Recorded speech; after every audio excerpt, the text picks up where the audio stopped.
Keseriz. Hı hı.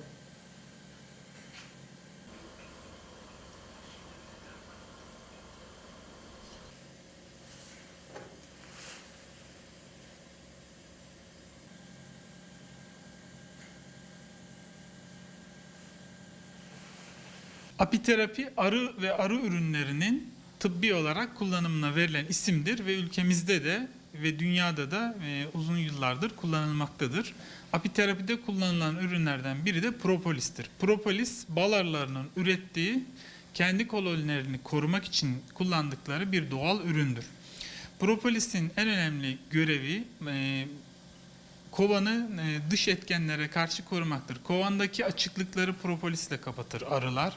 Kovanda antimikrobiyal etkinlik gerektiren bir mikroorganizma istilası varsa bunu propolisle kapatırlar. Kolonda bir yabancı gelmiş ölmüşse bunu propolisle kapatırlar. Propolisi kendi yaşam ortamlarını temiz tutmak ve dış etkenlerden korumak için kullandıkları ve doğal ürünlerden ürettikleri bir doğal üründür.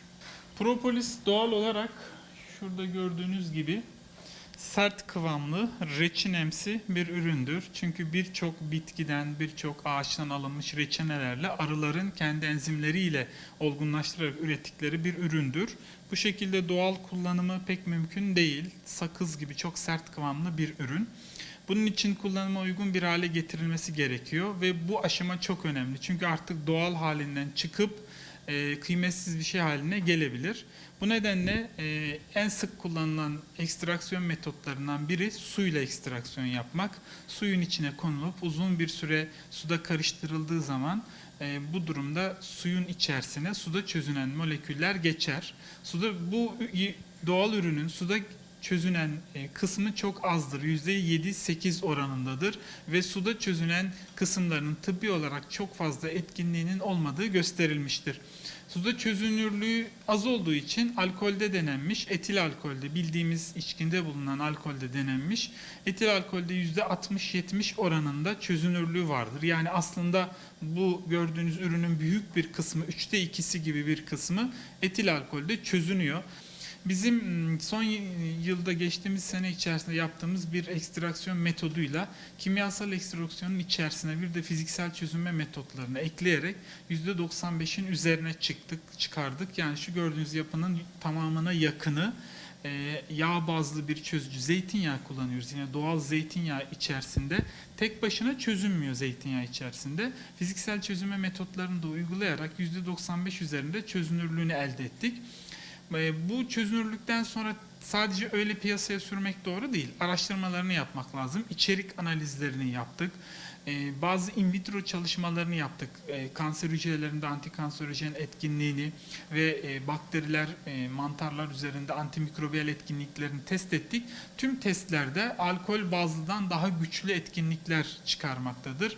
Daha fazla molekül geçmekte, doğal molekül geçmekte ve etkinliği daha iyi olmaktadır.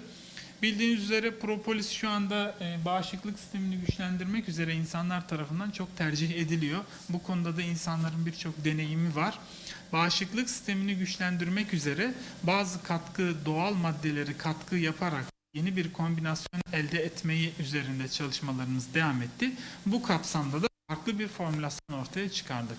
Tüm ürünlerde olduğu gibi bir ürünü doğal haliyle bırakırsanız ekonomik olarak değeri düşük. Bunu teknolojik olarak işleyip son haline getirdiğinizde ekonomik değeri çok çok yüksek olabiliyor. Propolis bunlardan bir tanesi. Şu doğal haliyle propolisin kilogram fiyatı değişiklik olmakla birlikte 300 lira ile 500 lira arasında kilogram fiyatı değişiyor. Fakat ekstraksiyon yapılıp son ürün haline getirildiğinde, hatta markalaştırılıp ticari olarak satışa sunulduğunda bu üründeki propolisin kilogram fiyatı inanılmaz derecede yüksek. Yani satış fiyatlarıyla düşündüğümüzde yaklaşık olarak 10 bin liranın üzerinde, yani 20-25 bin lira dolayına çıkıyor. Çok uçuk rakamlar var orada. Çünkü çok ciddi Ar-Ge çalışmaları yapılıyor. Yıllarca yapılan bazı çalışmalar var ve son ürün haline getirildiğinde piyasası da oldukça güçlü bir şekilde oluşuyor. Şimdi propolis tüm arı kovanlarında bulunan bir doğal ürün. Tüm arı kovanlarında var. Fakat bunu arıcıların özel propolis tuzaklarıyla alması gerekiyor. Daha önceden bilinmeyen bir şeydi bu.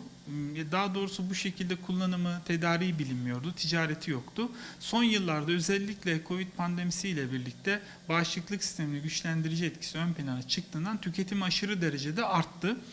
Bu tüketimi karşılamak üzere de yurt içinde arıcıların kendi kovanlarından bu ürünü doğal olarak elde etme yöntemlerini arttırmaya başladılar.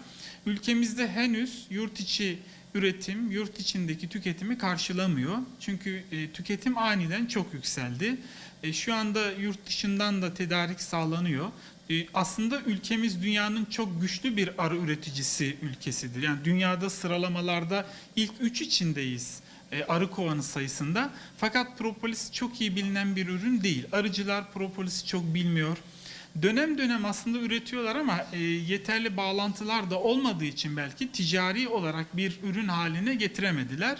Dediğim gibi burada esas olan şey zaten ürünün Ar-Ge çalışmalarının yapıldıktan sonra son ürün haline getirilmesidir. Biz üniversitemizde Ar-Ge çalışmalarının tamamını yaptığımız için işte orada gördüğünüz ham propolisten kullanım halinde tablet, soft gel tablet şeklinde veya damla halinde, pastil halinde farklı ürünleri son ürün haline getirdiğimiz için arada gerekli Ar-Ge çalışmalarının tamamını yaptığımız için biz bu bölgemize burada bir katma değer sağlayabildik. Bizim bölgemizdeki arıcılar kendi propolislerini bu şekilde değerlendirebiliyorlar. Geleneksel tıp alanında kullanılan birçok ürün var. Apiterapide de arı ürünleri kullanılıyor ve bölgemizde de arıcılık güçlü bir şekilde uygulanıyor. Fakat bölgemiz arıcıları arının sadece balını kullanıyorlar, balını satıyorlar. Bal da bölgemizde üretilen balın da çok ciddi bir ekonomik değeri var. Fakat bu vatandaşlarımızın gelirlerini arttırmak üzere yaptığımız çalışmalarda arılardan elde edilen propolisi de kullanmayı amaçladık ve bu şekilde Ar-Ge çalışmalarını tamamlayarak bölgemize bir katkı sağlamaya çalıştık. Sadece bununla kalmadık. Bunun bir markalaşma sürecini devam ettirdik. Üniversitemiz bu alanda kendi ürettiği ürünler için marka tescilini tamamladı.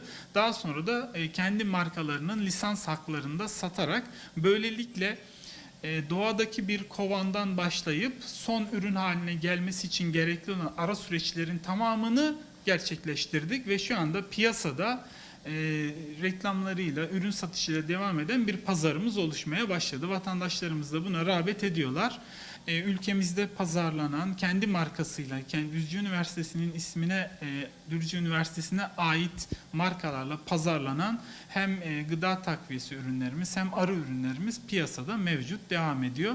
Bu formülasyon bir bütün olarak bağışıklık sistemini güçlü bir şekilde destekleyecek bir formülasyondur. Kemik sağlığına destek olacak bir formülasyondur. Ayrıca kalp damar sağlığına da zeytinyağının ve zeytin ürünlerinin iyi geldiği bilindiği için damar sağlığını da iyileştirecek bir ürün olarak yeni bir formülasyon şeklinde bu ürünümüzü ürettik ve piyasaya sürdük.